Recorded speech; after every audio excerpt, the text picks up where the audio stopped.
né? Eu me preparei para ser presidente da Ordem. Eu passei por todas as áreas, conselho, caixa de assistência, a tesouraria, conheço com profundidade a parte administrativa, financeira, conheço não só as questões aqui da capital, mas também as necessidades, as demandas do interior. E essa experiência tem nos ajudado muito a saber entender e fazer compromissos concretos com o interior e também com os segmentos aqui da capital. Sabemos hoje a necessidade dos advogados trabalhistas, dos advogados tributaristas, dos civilistas, enfim, escutamos todos eles para que a gente possa ter um entendimento e dar um posicionamento da Ordem. Naquilo que for para ela ser parcial, ela será parcial. E quando não for, enquanto necessário ser imparcial, ela será O que significa isso? Parcial, imparcial, no contexto, né, da instituição? Na verdade, no contexto, acontece que às vezes existe, dentro de um mesmo segmento, né, o advogado público, né, existe o advogado público, procuradores públicos, né, estaduais, procuradores e os gestores. Então, são advogados. Nesse ponto, a ordem dos advogados ela tem que ser imparcial no que diz respeito a alguns detalhes que possam estar em discussão entre essas duas categorias de advogados. Então, ela tem que ser imparcial. Quando o advogado, no caso da UHD, ele está tendo uma demanda com o governo estadual, a ordem tem que ser parcial, em defesa dos interesses da advocacia. Principalmente nisso, né? Deu para entender. Na defesa dos interesses, né, dos advogados. Dos advogados. O senhor citou o HD, talvez o ouvinte não tenha informação sobre isso, mas é a unidade de honorário dativo. É a unidade que remunera o advogado que presta um serviço para o Estado, representando algumas pessoas que o Estado tem a obrigação de dar assistência. Justamente. E a assistência judiciária ela é de única responsabilidade do Estado através da Defensoria Pública. Só que a Defensoria Pública ela está em formação aqui no nosso Estado. E aí o que acontece? Nós fizemos uma parceria com o Estado de Goiás para que o advogado privado possa fazer esse trabalho mediante um pagamento de honorários através do Estado. Só que esse valor dos honorários está defasado, que é do valor de R$80 desde 2003. E com um agravante, um processo de assistência judiciária leva aproximadamente 3 anos para ser concluído, em média. E só depois o juiz vai arbitrar esses honorários e o advogado leva até 6 anos para receber esses honorários do Estado. Nesse caso, o advogado praticamente está trabalhando de graça. De graça, justamente. E essa é a demanda que nós pegamos, é a bandeira que nós pegamos, principalmente para o advogado do interior, que sofre muito com essa situação que a gente acredita que o Estado vai se sensibilizar para que ele possa, além de aumentar o valor da UHD, ter um cronograma de pagamento do atrasado e fazer um pagamento periódico para o advogado. Numa entrevista recente, o senhor disse que o Estado estaria devendo R$10 milhões aos advogados. Aproximadamente isso. Daquela entrevista para cá, não houve nenhuma mudança nessa situação? Talvez tenha acontecido, porque os advogados eles deixaram de assumir novos processos, mas continuaram com os processos antigos. Talvez nesse período que nós demos essa última entrevista, os juízes podem ter arbitrado alguns honorários e eles já devem ter entrado nesse fundo que está sendo aguardado o cronograma para pagamento. Na Vinha FM também, no Diário de Goiás, você acompanha uma entrevista com o advogado Enil Henrique Filho, atual presidente da OAB e candidato à reeleição. O ouvinte pode perguntar, pelo nosso 81009190. Você acompanha essa entrevista em vídeo pelo diariodegoias.com.br e ela estará disponível também, tão logo termine no mesmo canal. O senhor assumiu a presidência da OAB num processo indireto. Perfeito. Ou seja, o senhor hoje é presidente, né, digamos, tem uma candidatura de situação, mas inclusive como apresentamos alguns detalhes na entrevista de ontem com Flávio Bonadoce, o senhor e seu grupo, né, os que te apoiam, representam uma dissidência do grupo OAB Forte. O que é que do ponto de vista político, isso significa dentro dessa eleição?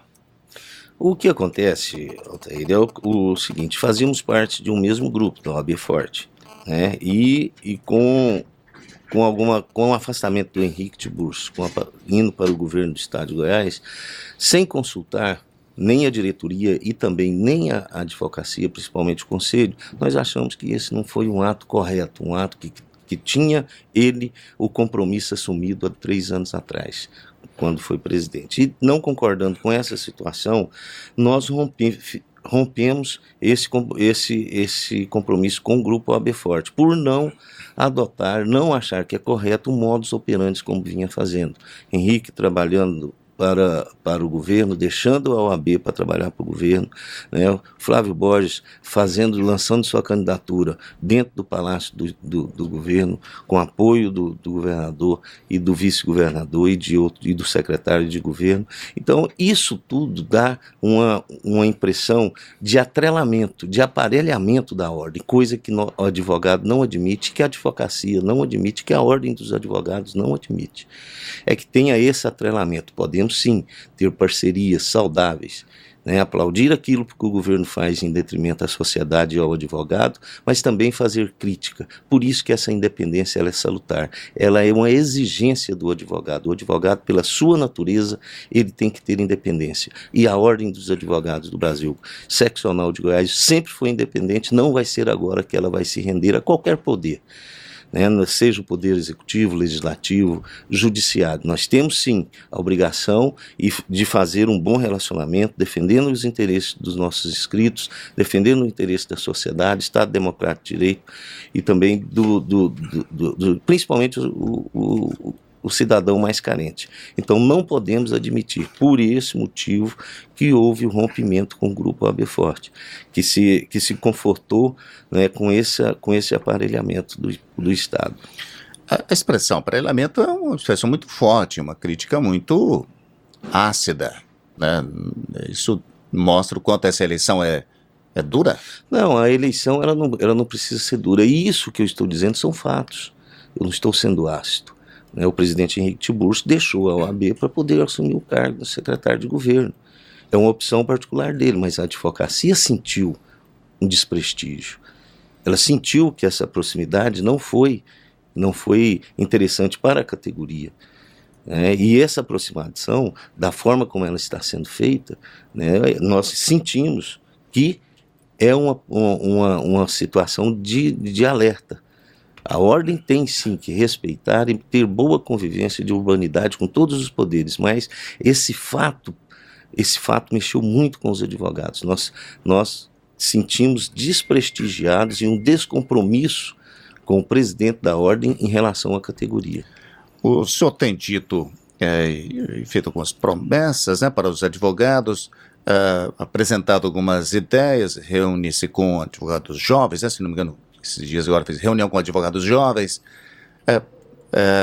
e ao fazer, digamos, promessas, mostra que essa campanha, ela tem todas as características de uma campanha comum, eleitoral e política? Na verdade, Altair, eu não tenho feito promessas. Eu tenho apresentado para os advogados, principalmente os jovens, e todo o segmento que a gente está tendo contato, o que nós já estamos fazendo agora. O que nós colocamos em termos do tripé, que é a independência, transparência e participação, é o que nós já estamos fazendo nesses 8 meses de gestão. Hoje nós temos a independência que nós proclamamos a partir do momento que Henrique Tiburcio se afastou, e nós sentimos a necessidade de fortalecer esse sentimento de independência em relação a todos os poderes, como eu já disse aqui. Independência, mas um trato com todos eles, defendendo a parceria saudável com o Tribunal de Justiça, Ministério Público, Governo Federal, Estadual, Municipal e o Poder Legislativo. Mas temos que respeitar a independência e a boa parceria com eles. Temos que mostrar a nossa transparência, e fizemos isso com o Portal da Transparência 45 dias depois que nós assumimos essa gestão. Colocamos no ar um portal de transparência e digo a vocês que esse Portal da Transparência, ele contém tudo o que é suficiente ou mais do que tem em todas as OABs do sistema no país todo. Somos, sim, sem sombra de dúvida, o melhor portal de transparência. E lá podemos, o advogado ou qualquer pessoa da sociedade, encontrar o que foi contratado, a destinação do dinheiro para onde foi e os custos, né, de encargos que foram encontrados. E além do que, temos declaração de todas as instituições financeiras que nós nunca deixamos de atrasar uma parcela sequer de qualquer financiamento. Além do que, podemos dizer que não existe aquela situação de débito que foi colocada e explorado na experiência. Que débito? O débito é aproximadamente 13 milhões, como foi divulgado à época, né? Não existia naquela ocasião e hoje muito menos. Hoje nós temos um saldo devedor desses financiamentos na ordem de 2.400.000 reais.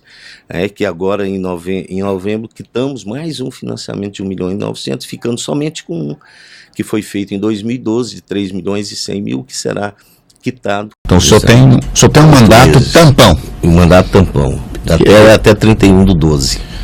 E em virtude disso, dessa situação política, é um candidato de situação, né, que defende a atual gestão, né, que tem em prática, diante dos candidatos Flávio Buonadussi e Lúcio Flávio. A nossa abordagem, né, sobre essa eleição, ela tem caracterizado, buscado a seguinte perspectiva: trata-se de uma instituição importante da sociedade. Cada candidato tem a visão do que essa sociedade, do que essa organização pode prestar, né, de serviços para a sociedade. E tenho dito isso para os nossos ouvintes. O senhor que está na gestão da OAB, o que é que a instituição presta de serviços para a sociedade? Como eu disse, Altair, a OAB ela tem que ser motivada para tomar qualquer posicionamento.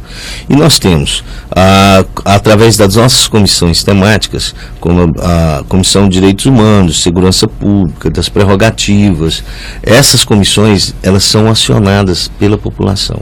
Nós tivemos, recentemente, entramos com uma ação civil pública em questão do semiaberto, porque ali tínhamos feito várias diligências durante os anos anteriores e constatado que a situação dos internos naquele presídio, ele estava em condições lamentáveis.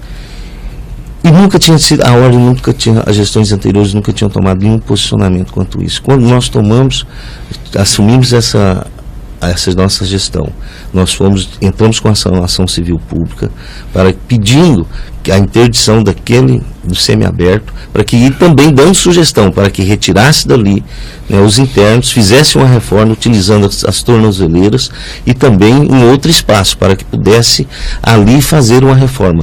Para você ter uma ideia, uma cela, 10 pessoas, 10 internos, tinha 60 internos dentro. Então as pessoas precisavam ir lá para sentir o cheiro daquele local. Ou o fedor. Né, para ver o desespero nos olhos daquelas pessoas que estavam lá, que tinham roubado um celular, estavam misturados com estupradores e assassinos. Então essa é a situação que nós intervimos, e por isso que a OAB, e assim a OAB faz, né, a OAB ela tem que ser motivada para a defesa da sociedade. E assim, sempre que nós somos buscados por qualquer segmento da sociedade, nós tivemos agora uma campanha em conjunto contra a corrupção, né? E nós emanamos com outras sociedades civis organizadas aqui, Ministério Público Federal, Ministério Público Estadual, né, a maçonaria, e assim nós fizemos uma força em conjunto para o combate da OAB, ao combate à corrupção. E esse é o modus operandi da ordem. Por isso que ela tem que ter a independência suficiente para poder lidar com essas situações que às vezes mexe com o ônibus, mexe com o poder, poderes, né, constituídos, né, em defesa do cidadão. Para uma eleição, um processo em que os candidatos se põem, né, e tentam se diferenciar uns dos outros. E eu acho que uma questão que eu estou trazendo aos candidatos é: o que é que diferencia a sua candidatura de Lúcio Flávio e Flávio Buonadussi? Na verdade, o que diferencia é que eu não estou prometendo nada, eu estou fazendo. O meu discurso é aliado com as minhas ações dentro da ordem. Nós temos feito ações em defesa do advogado, nós temos feito ação em defesa em atender as demandas do advogado do interior, nós temos escutado todos os segmentos da advocacia e estamos dando respaldo para eles.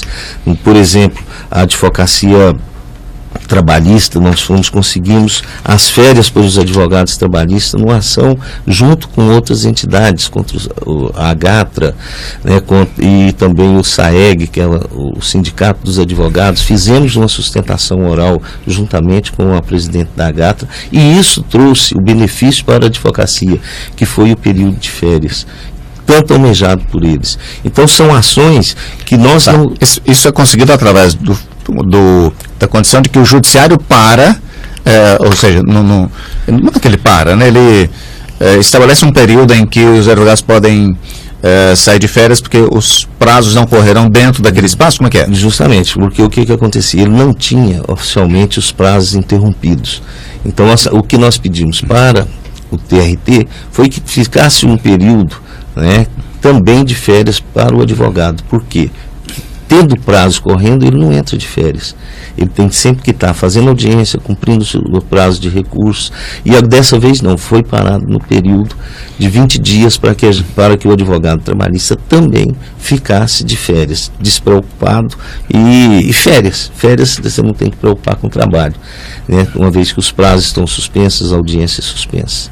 E isso foi um trabalho que nós vimos a demanda da advocacia trabalhista e nós colocamos isso em prática, fazendo gestão junto ao Tribunal Regional Eleitoral. Então é isso que faz a diferença, porque eu não estou usando, o meu discurso ele não está para o futuro, o meu discurso ele está na prática.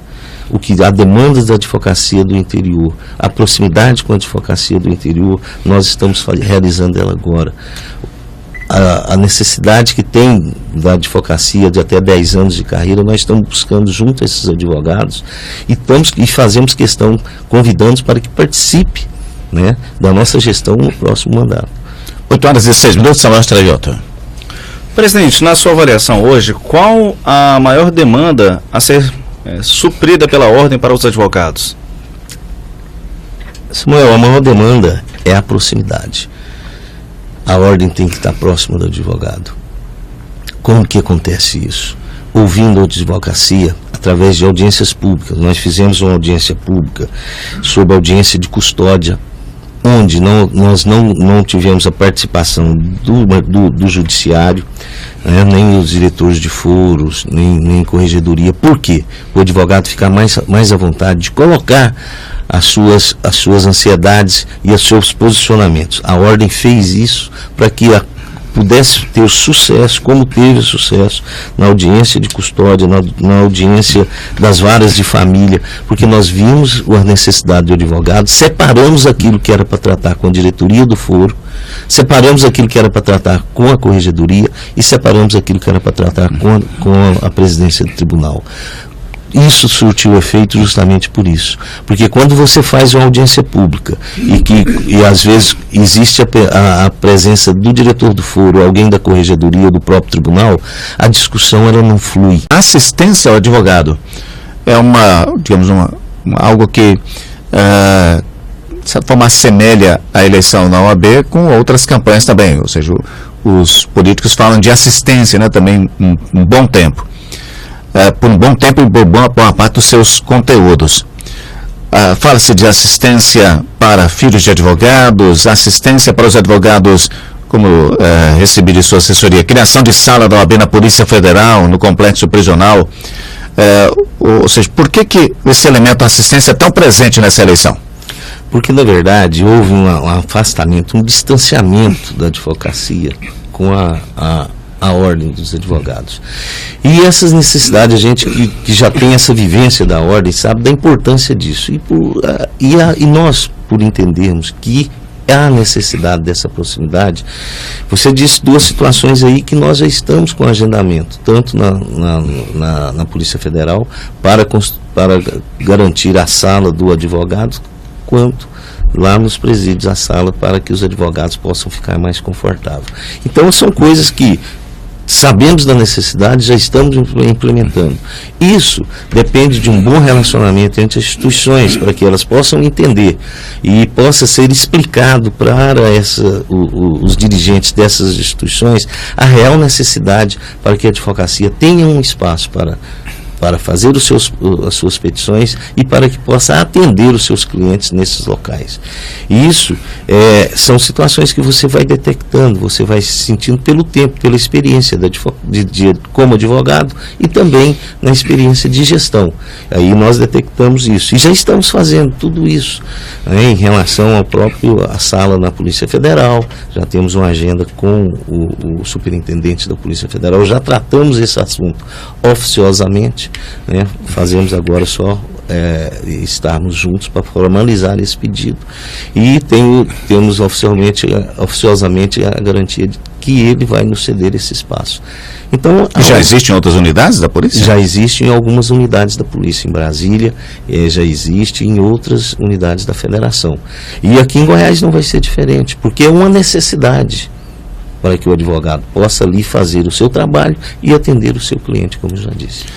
Advogado Enil Henrique Filho, presidente da Ordem dos Advogados do Brasil, seção de Goiás, atual candidato a presidente também da eleição que acontece no final de novembro. Isso. A Vinha FM dedica para atender, principalmente o nosso público, né, que tem a convivência com o mundo do direito, que está no mundo do direito, o entendimento sobre o que pensam os candidatos dessa eleição. Ontem entrevistamos o candidato Flávio Bonaduce, hoje o candidato Enil Filho, amanhã o entrevistado será o candidato Lúcio Flávio, e na semana que vem estamos com um convite aos candidatos para um debate no Mesa dos Notáveis do próximo dia 22.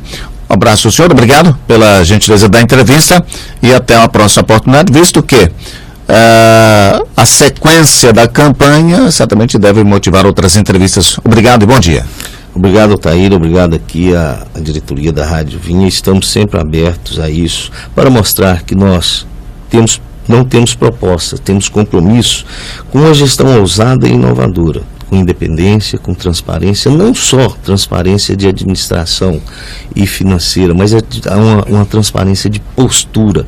Então a advocacia ela vai avaliar também a transparência da postura dos candidatos nas suas propostas. Como eu disse, eu não tenho proposta, tenho os compromissos com a advocacia e buscando sempre o bem-estar e a aproximação do advogado, seja aqui da capital, seja do interior, mais próximo da sua instituição, para que se sinta amparado e a instituição saiba as necessidades e buscar defender as demandas de todo o advogado, de todo o segmento da advocacia.